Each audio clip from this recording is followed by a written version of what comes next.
Olá, eu sou Terezinha Sá e vou mostrar um pouquinho, uma amostra, né, das minhas plantinhas e como é que eu comecei a cultivá-las, tá? Bom, meu primeiro contato com as medicinais foi ainda com a minha mãe e a minha avó, que sempre nos trataram com ervas que elas plantavam no quintal. A minha avó, inclusive, ela era benzedeira, né, do lugar onde eu morava, que era na Assunção. Então as pessoas sempre iam lá em casa para curar esses problemas de pele, né? Enfim, para os problemas que tinham, inclusive grávidas, a minha avó acompanhava, né, até nascer o bebê, enfim, os primeiros momentos, aquela coisa toda. E a minha mãe, claro, seguiu esses passos, não tanto quanto minha avó, mas a minha mãe também nos tratou sempre com ervas, né, com plantas medicinais. Então eu vou mostrar algumas que para mim são mais assim, né, mais importantes e que me acompanham há mais tempo, né? Algumas eu conheci há pouco tempo, então eu não vou falar muito delas. Mas eu quero mostrar esse cantinho aqui, primeira, né, e que eu amo muito de paixão ela, tanto para tempero, que é a manjerona. A manjerona, a minha avó sempre preparava um salzinho que a gente usava, um sal com óleo, e a gente botava na comida, né? Então, como tempero, como condimento, ela era muito usada. Anos depois, eu vinha descobrir outras, né, outras propriedades da manjerona, que também ajuda muito no trato respiratório, né? E principalmente como calmante também, né? Acalma, né? Ajuda muito na ansiedade, enfim. Claro, com todo cuidado para não usar o chá de manjerona antes de dirigir, né? Então, outra coisa que eu tenho aqui, a balsamina, que tem vários pontos aqui, porque ela, como é uma suculentinha, ela se planta sozinha também, né? Então, essa aqui é a balsamina, que antigamente, os antigos, como minha avó, enfim, usavam muito a balsamina esmagadinha, né? Com mel, esmagadinha com mel, e naqueles tempos até a manteiguinha entrava junto, né, para fazer um xaropinho na hora, né, esmagadinha, e para dar uma limpada na tosse, nos brônquios, né, e isso aliviava bastante. Então, é como o nome dela diz, é balsamina, é um bálsamo, né, que ajuda muito. Aqui nós temos, então, o louro também, que eu uso, ganhei de uma amiga, uma muda, né, eu seco ele, primeiro eu seco, né, seco o louro e depois uso ele tanto como tempero, mas também faço queimas, uso ele como incenso dentro de casa. Ele ajuda muito a aliviar as energias da casa, né? E também ajuda muito no trato respiratório, tá? Eu tenho aqui também, deixa eu ver. Temos aqui também as calêndulas, né? Que vai ter aqui, vai ter lá em cima, em alguns vasos, né, em canteiros como ali, a gente vai encontrar a calêndula, aqui em cima também, o meu berçário aqui, né, aqui eu cuido de algumas, eu faço mudas, enfim, mas a calêndula, eu faz pouco tempo que comecei a usar a calêndula, já usava há bastante tempo, mas comecei a plantar a calêndula, né, para usar como extrato nos cremes que eu mesma produzo, né. Então, a calêndula ela é muito importante no trato da pele, nos cuidados da pele, principalmente, né? Porque além dela ajudar bastante em tratamentos, não para tratar, né? Mas como um coadjuvante em alguns tratamentos, né?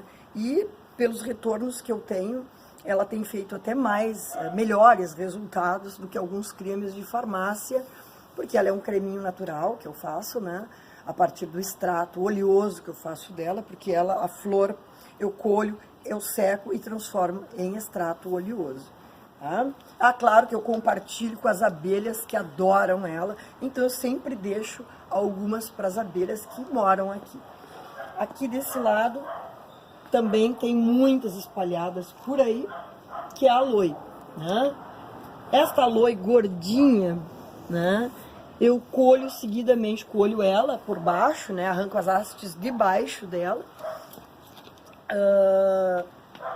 e trabalho com ela também para pele, tá? Então ela faz cremes maravilhosos, géis. Agora, por exemplo, eu tenho gel que eu mesma uso, né? Que serve tanto para a pele quanto para o cabelo, né? Ajuda a fortalecer a raiz do cabelo, né? Hidrata, então ela hidrata a pele, cabelo, mãos. Ainda mais nesse tempo agora, que é um tempo bem complicado, bem frio, né? E a pele fica muito ressecada.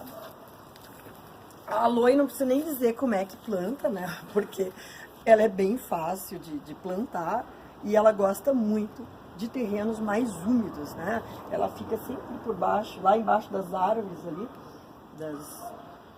das áreas mais cobertas, ela cresce com muita facilidade, tá? Então, nós temos aqui também mais calendas, né? Temos aqui, então, o alecrim, né? Que é um amigo maravilhoso, né? Ele adora ganhar um carinho. Ele é um amigo maravilhoso e ele compartilha. Essas meninas compartilham uma área que é maravilhosa. Eles se abraçam também, que é o alecrim, a lavanda, né? E a arruda. Essas três, com o tempo, eu descobri que elas gostam de viver juntas, né? O alecrim gosta de solo mais drenado. A lavanda também, mas eles não estão juntos no mesmo vaso, tá? Elas crescem aqui nesses vasos de concreto, que fazem toda a borda do canteiro, né? E lá na ponta nós temos a arruda também, tá? Aqui na ponta nós temos a arruda, né? Que seguidamente também tem flor e as abelhas também gostam, tá? Ela tem um aroma adocicado. Aqui nós temos a lavanda, que tem flores o ano inteiro, tá? O ano inteiro. E ela abraça tanto o alecrim quanto a lavanda, quanto a arruda. Bom, o alecrim, né, eu faço também extratos. Faço extrato oleoso, extrato glicólico, faço infusão, né? Enfim, extrato alcoólico também. E o uso é muito variado. Eu tanto uso como aromatizador de ambientes, né? Quanto também utilizo o extrato dele para sabonete, cremes capilares, né? Enfim, o uso dele é bem amplo, bem variado, né? Gosta de solo drenado, já fiz muda de galho, né? A lavanda, nunca fiz muda, sempre comprei muda pronta, né? Essas aqui vieram do campo de lavandas, né? Logo que surgiu o campo lá, né? Eu trouxe algumas de lá e algumas ganhei de uma amiga também. E todas ficaram bem bonitas aqui. Eu distribuí para muita gente também, que ama lavanda como eu. E elas aqui cresceram lindas e maravilhosas. E sempre, depois que tiveram a primeira floração, nunca mais pararam de florir. Isso atrai muito as abelhas, né? As abelhas amam ela, amam essa flor aqui que é da calêndula, né? O alecrim, volta e meia, tem flor também, não tanto quanto a lavanda, mas também tem. E a arruda, né? Que essas duas eu tenho mais cuidado, né? Quando alguém pede, que o alecrim, né? Ele eleva um pouco a pressão, né? Então eu tenho mais cuidados com ele. A arruda, muito mais, né? Porque vai, inclusive, interferir em gravidez, enfim, eu mesma, o cheiro já me mobiliza um pouco, me deixa meio ansiosa, né? E aqui a gente tem um querido que eu andei cortando, porque nessa época a gente precisa muito de xarope, de poejo, né? Então, fiz até chás, né? Fiz ele na infusão, né? Porque andou aqui em casa um andaço de tosse, gripão, brônquios, né? E ele é maravilhoso, além dele ter um sabor adocicado maravilhoso, né? O guaco tá do outro lado, então eu não vou falar do guaco, tá? Conta um pouquinho pra gente como é que tu faz o manejo das plantas, como é que tu faz a questão de molhada, fertilização do solo. Controle de pragas, tu quer saber também? Também. Isso. Bom, agora nesse período eu não tenho regado elas porque tem chovido bastante, tá? Então o solo tá bem úmido, eu reparo, eu olho pro solo, toco nos vasos e vejo que a terra tá úmida, né? Agora, quando o tempo tá mais seco, tipo, ficou 4 dias, 3 dias no inverno sem chuva, e a umidade também, né, baixa um pouco quando fica muito vento, muito seco, aí sim, eu dou uma regada, assim, sempre antes das 10 da até as 10, né? Ou depois das 4 da tarde, mas bem pouco nesse período por causa da elevação da umidade e da possibilidade de chuvas constantes que a gente tem nesse período, né?